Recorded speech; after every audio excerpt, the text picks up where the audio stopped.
मूर्तिजापूर येथील मुख्य रस्त्याच्या रुंदीकरणामध्ये होत असलेल्या घोटाळ्याबाबत सखोल चौकशी करण्यात यावी म्हणून शहर काँग्रेसच्या वतीनं शहराध्यक्ष दिनेश दुबे यांनी आमरण उपोषण सुरू केलंय। मुख्य रस्त्याच्या कामात झालेल्या भ्रष्टाचाराची सखोल चौकशी होत नाही तोपर्यंत आमरण उपोषण सुरूच राहणार असल्याचा स्पष्ट संकेत दिनेश दुबे यांनी विदर्भ न्यूजशी बोलताना व्यक्त केला आहे। मूर्तिजापूर नगर परिषदेसमोर काँग्रेसचे शहराध्यक्ष दिनेश दुबे यांनी आमरण उपोषण सुरू केले आहे। शिवाजी महाराज पुतळा ते भगतसिंग चौकापर्यंतच्या रस्त्याच्या रुंदीकरणाचे 23 कोटी रुपये खर्चाचे काम गेल्या काही महिन्यांपासून कासव गतीने सुरू आहे।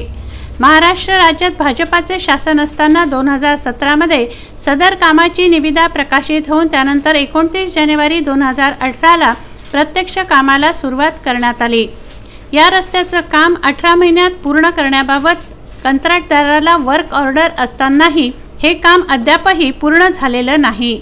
या प्रकरणाची तक्रार दिनेश दुबे यांनी थेट राज्याचे बांधकाम मंत्री अशोक चव्हाण यांच्या दालनात केली आहे। संबंधितांकडून ठरलेल्या कालावधीत रस्त्याचं काम पूर्ण न झाल्याने 6 महिन्यांची मुदतवाढ देण्यात आली। हे सर्व प्रकरण संशयास्पद असल्याचा आरोपही यावेळी करण्यात आला आहे। पूर्वी स्थानिक पातळीवर उपविभागीय अधिकाऱ्यांना संबंधित घोटाळ्याविषयी तक्रार देण्यात आली होती, पुरावे सादर करण्यात आले होते, मात्र याची साधी दखल सुद्धा घेण्यात न आल्याने शेवटी उपोषणाचं हत्यार वापरून नगर परिषदेसमोर न्यायिक मागण्यांकरता काँग्रेसच्या शहराध्यक्षांनी आमरण उपोषणाला सुरुवात केली आहे।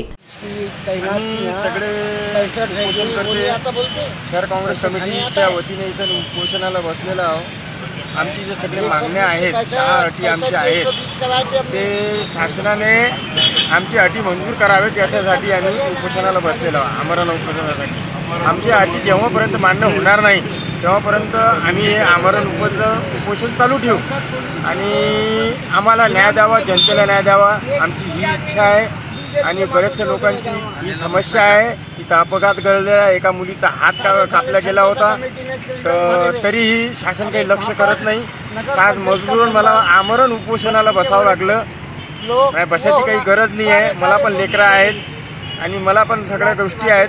आमरण उपोषणाची काही गरज नाही आहे। मला काही राजकारण करायचं नाही, मला तसे 3 अपत्य आहेत, मला राजकारण करायचं नाही आहे, पण मला लोकांना न्याय मिळवून द्यायचा आहे। त्यासाठी मी इथं बसलेला आहे। मागच्या वेळेस मी न्याय मिळवून द्यायला गेलो तर मला या गावातून काही मोठे व्यक्ती आहेत, तिथं गावात मला तडीपारसुद्धा करण्यात आला।